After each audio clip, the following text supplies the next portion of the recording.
O mendigo era uma entidade e ele me tornou rico. Olá a todos da creche oculta.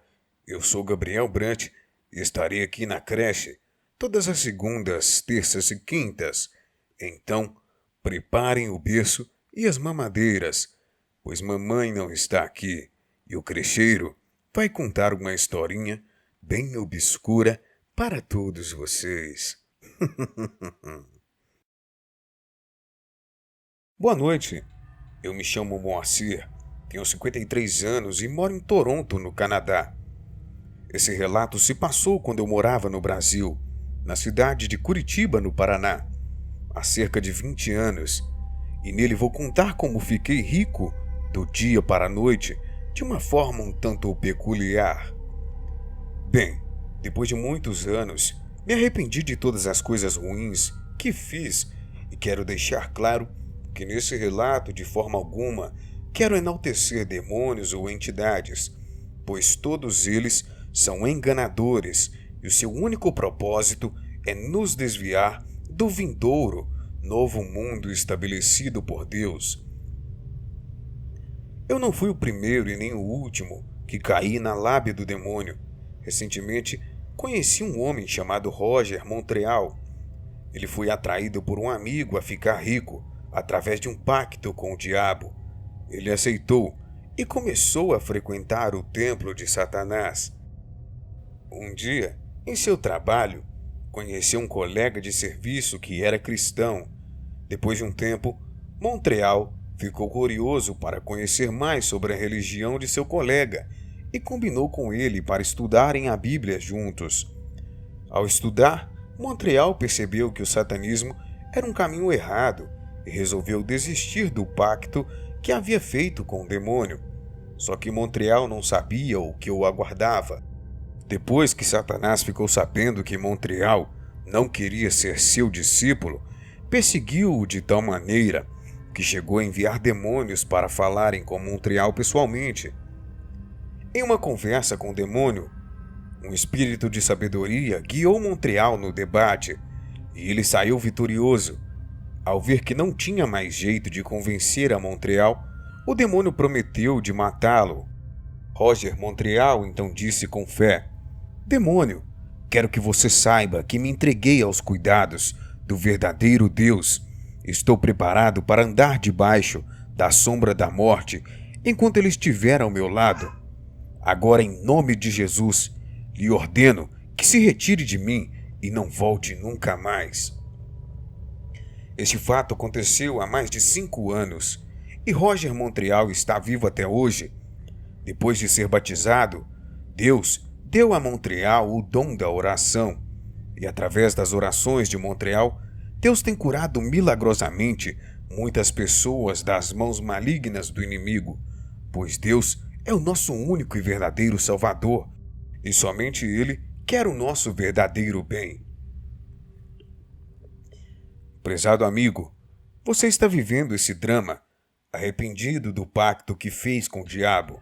Assim como Montreal venceu em nome de Jesus, você também pode vencer.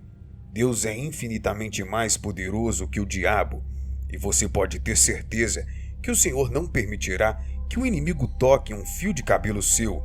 Em Romanos 8,31 diz: "Se Deus é por nós, quem será contra nós?" Bem, minha história começa aqui. Em 2002 eu trabalhava em uma multinacional do ramo de fabricação de peças de automóveis. Nessa época eu era casado e tinha 2 filhos menores. Após o nascimento do meu segundo filho, minha esposa simplesmente deixou de gostar de mim. Ela mal olhava na minha cara e muitas das vezes dormia no sofá da sala. Comentei isso. Calma aí. Ela mal olhava na minha cara e muitas das vezes dormia no sofá da sala. Comentei isso com a minha sogra e ela disse que era devido à gravidez, pois no período de gestação as mulheres mudam e tem algumas que começam a comer até barro e tijolos. Enfim, o tempo passou e ela deu à luz a uma linda menina, que ela colocou o nome de Jasmine. E o nosso filho mais velho, de 12 anos, se chamava João Pedro. A gravidez passou e o casamento, que era perfeito desde a época do namoro, só veio a piorar. Minha esposa Viviana só vivia na casa das irmãs e a cada dia que passava, ela tomava mais repulsa de mim, simplesmente sem eu fazer nada. Bem, quando a Jasmine nasceu, eu precisei me ausentar do trabalho por uns dias para dar suporte à minha esposa e filha. Além do mais, eu tinha um guri de 12 anos em casa. Quando terminou essa minha estabilidade no trabalho, adivinha? A empresa me colocou de aviso. Boatos surgiram que os patrões me achavam velho demais para o meu trabalho. Era lento comparado aos outros empregados, e eles só não me mandaram embora antes por causa da licença paternidade de 5 dias corridos. Mas esses 5 dias ausentes foi o estopim da coisa. Antes não fui demitido por pena, mas depois de ausentar por 5 dias, que era direito meu, eles suporam que eu estava fazendo drama para não trabalhar. Além do mais, em uma empresa onde todo mundo é escravizado e por isso se torna machistas, todos acham que um pai não tem direito da licença paternidade, que é obrigatória por lei, pois eles entendem isso como mini-férias. Quando Viviana soube que eu seria mandado embora do trabalho em menos de um mês, pois só estava cumprindo aviso, ela fez um drama. Me perguntavam como ia sustentar as crianças, como íamos pagar as dívidas, como íamos comprar roupa para nós e para os guris. Enfim, ela fez um show. Tentei convencê-la que tudo ficaria bem, pois era só uma fase ruim, mas não teve jeito. Ela juntou suas coisas e voltou para a casa dos seus pais. Aliás, ela queria isso desde o princípio da gravidez, só estava procurando um motivo. Nesse período ainda estava cumprindo o aviso na empresa, então sempre na hora do almoço eu comprava um sanduíche em uma lanchonete ali na esquina. Afinal, era bem mais barato que um almoço. Sempre que eu fazia o mesmo percurso da lanchonete para a empresa, porém, do outro lado da calçada, eu avistava um senhor moreno, de cabelo e barba grisalha. Ele ficava em um colchão, no passeio, com algumas roupas e restos de comida em volta. Aquilo sempre foi de me cortar o coração, ver um ser humano naquela situação. Mas infelizmente, quem se preocupa é justamente quem não pode fazer nada, pois quem tem dinheiro de verdade não tá nem aí para essas pessoas. Eu não pensei muito nele na primeira vez que passei por ele. Ele dei as sobras do meu sanduíche de ovo e bacon. Mas quando estava no meu período de aviso e sem família, eu parei para conversar com ele. Sentei-me ao lado dele e peguei um cigarro. Quer um? Eu perguntei a ele. Ele assentiu e a pegou de mim. Peguei outro e o coloquei em meus lábios, enquanto procurava o isqueiro no meu moletom. As pessoas passavam por nós, torcendo o nariz e mantendo uma certa distância. Você está fedendo, eu disse ao homem. A última vez que tomei banho foi na semana passada no parque. Está ficando mais frio agora que o inverno estava chegando. Ele respondeu, sim, está muito frio esses dias. Eu disse, puxando meu capuz para cima e esfregando minhas mãos entre os meus joelhos. Perguntei seu nome e ele disse o seguinte, me fale primeiro o seu. Afinal, é mais cordial as pessoas se apresentarem primeiro. Fiquei impressionado que, para um mendigo, ele me tratava com muita formalidade e suas normas de etiqueta eram impressionantes. Disse o meu nome para ele e ele riu. Perguntei qual a graça e ele disse que Moacir, ao contrário, era ricão. Mas eu era pobre. Com 33 anos de idade na época, eu nunca pensei a fundo sobre aquilo, mas era até engraçado além de sarcástico. Em seguida ele pediu que eu desabafasse, pois eu não estava ali à toa ao lado de um mendigo, se não fosse para falar sobre a vida. Ele estava certo, então eu dei alguns conselhos para ele e disse que eu não podia ajudá-lo muito, pois eu também precisava de ajuda e contei toda a história da minha vida para ele, a qual contei acima. Depois que falei tudo o que aconteceu comigo, eu comecei a chorar. As lágrimas se misturaram com a sujeira em minhas mãos. Meu cabelo estava emaranhado e castanho. Eu limpei as lágrimas do meu rosto, porque pessoas que fazem o bem nunca têm uma vida satisfatória ou de riquezas. Quem é honesto não mente, ajuda o próximo e faz o bem. Só se dá mal na vida? Eu perguntei. Ah, disse o homem, é porque seu Deus nunca te ajuda. Ele riu novamente. Não, ele não é. Deus tem um propósito para tudo. Eu disse. Entrega o teu caminho ao Senhor, confia nele, e o mais ele fará. Recitei Salmos 37:5. Ele riu novamente e disse: E o que o seu Deus tem feito por você? Te deixou sofrendo em um mundo de miséria? Ele tirou tudo do seu servo Jó, mas em menos de um ano o recompensou com as maiores riquezas materiais do mundo e também com muita saúde. Mas e para você? O que ele fez nesses 33 anos de sua vida? Vai morrer, esperando por algo que você nem sabe se é real ou não. Olhei de lado para ele, sentado contra a parede de tijolos, com cheiro de mijo, perto das latas de lixo, na parede de trás da empresa onde eu trabalhava, e percebi que nunca tinha visto como seus olhos eram azuis. Mesmo ele sendo moreno, seus olhos eram bem azuis. Eu podia ver seus olhos sob um gorro preto, e eles eram de um azul brilhante. Filho, deixe-me contar uma história, ele disse. Uma certa vez havia uma estrela, e ela começou a crescer. Ele cresceu e se tornou mais poderosa e inteligente, até que um certo dia lhe foi ordenado a essa estrela que se levantasse abaixo da terra para servir a humanidade com sua luz, já que o homem era prematuro na terra e não tinha uma direção.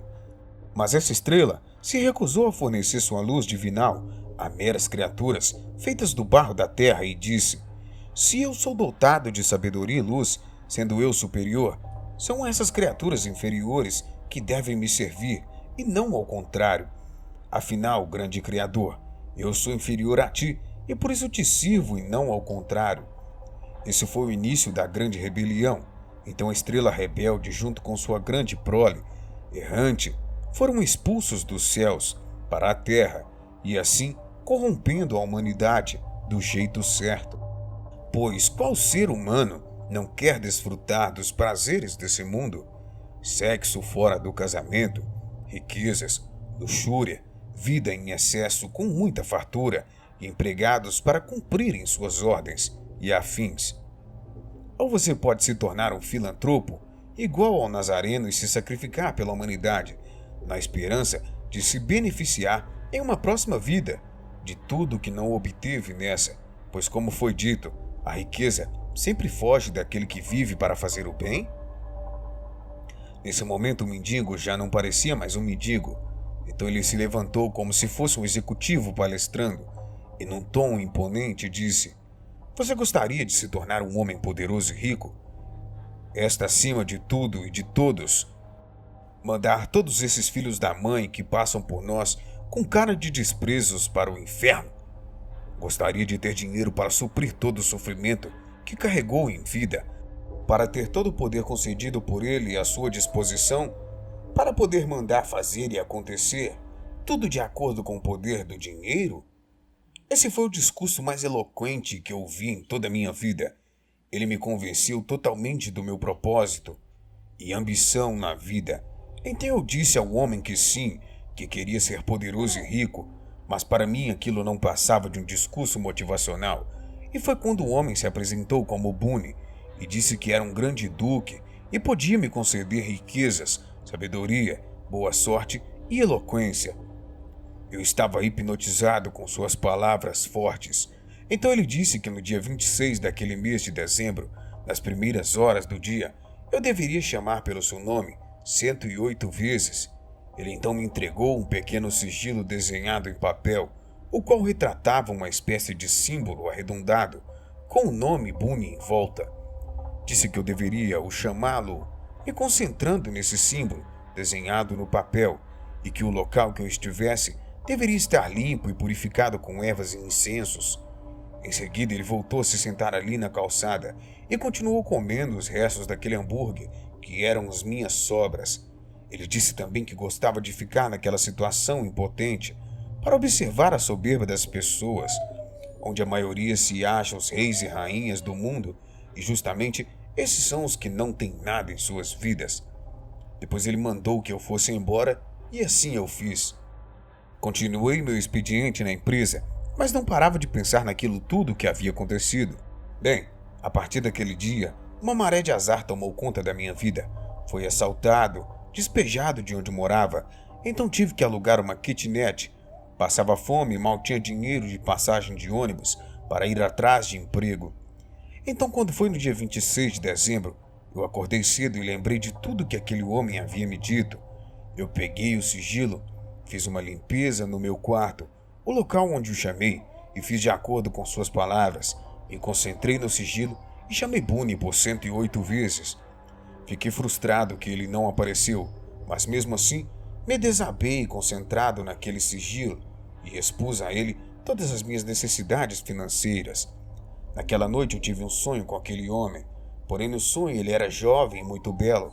Estava acompanhado de outros homens, ao passo que todos pareciam importantes e se vestiam como executivos.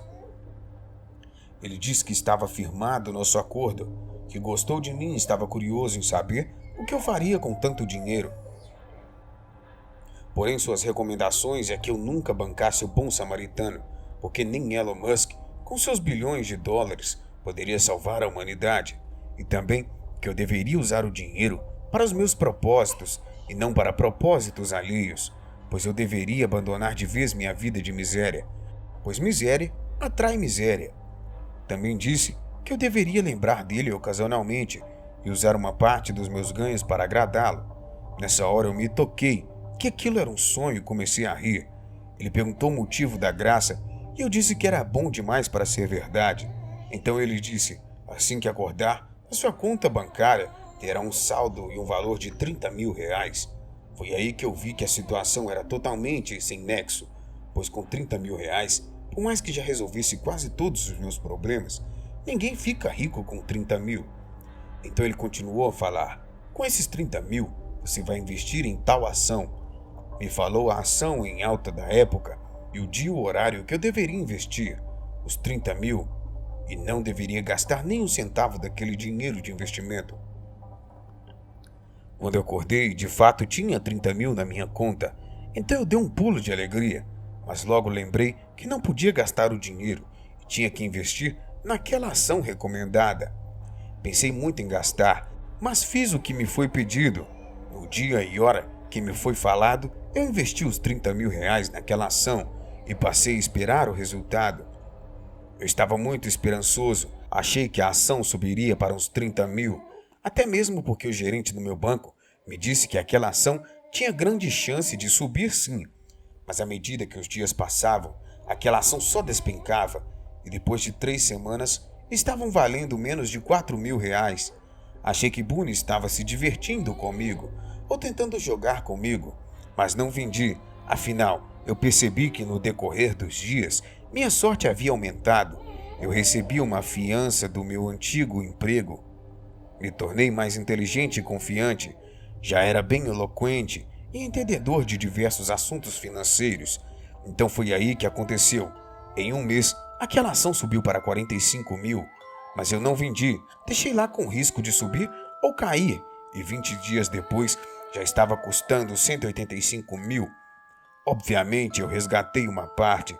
Peguei 50 mil para investir em uma concessionária de carros. Entrei como sócio em menos de um ano. Eu já tinha 2 concessionárias somente minha. Lembram o restante do dinheiro que estava investido? Em 2013 já valia 45 milhões de reais. É meio antiético dar detalhes de ganhos e investimentos, mas para vocês entenderem melhor, o investimento em ações que eu fiz eram em criptomoedas. Bem no início do Bitcoin, continuei investimento e abri várias outras empresas. Sempre fui uma pessoa boa, mas aprendi a não ter muita empatia pela humanidade, pois a Viviana, quando descobriu que eu era milionário, ela fez de tudo para reatarmos, mas até meteu o pé na bunda do atual namorado, o qual já morava com ela e os meus filhos, chamavam-o de pai. Eu nem quis saber nunca mais dela, mas ela não desistiu. Usou as crianças para arrancar muito dinheiro de mim em pensão. Então logo dei um jeito de pagar meus empregados para dar um sumiço nela e fazer parecer que ela simplesmente foi embora ou sumiu. E peguei a guarda das crianças. Em 2021 mudei para o Canadá. Tenho uma filial da minha empresa aqui em Toronto e várias outras empresas no Brasil e Argentina. Sempre me lembrei de Boone, às vezes faço uma oferenda a ele com um uísque ou um vinho que não custa menos de $7.000 canadenses, que equivalem em média R$ 30.000. Bem, ele te oculta. Eu não sou muito de assistir canais do YouTube, mas meus filhos são fascinados nas suas histórias. Estou contando o meu relato somente para você, mas se acaso pensar em publicar no seu canal, peço que censurem algumas partes. Eu deixo claro que me arrependo, mas quero poupá-los desse detalhe e deixar as coisas como estão. Além do mais, isso poderia me trazer problemas jurídicos. Conheci o verdadeiro Deus há pouco tempo e me arrependi de todo o pacto que fiz. O inimigo aos poucos tirou tudo o que me deu, mas não pode tirar minha sabedoria, que adquiri em investimentos durante anos. Então eu continuo tendo uma boa vida financeira em comunhão com o Eterno. O inimigo não pode tirar você dos braços de Deus, mesmo que você tenha cometido este erro em sua vida de fazer um pacto.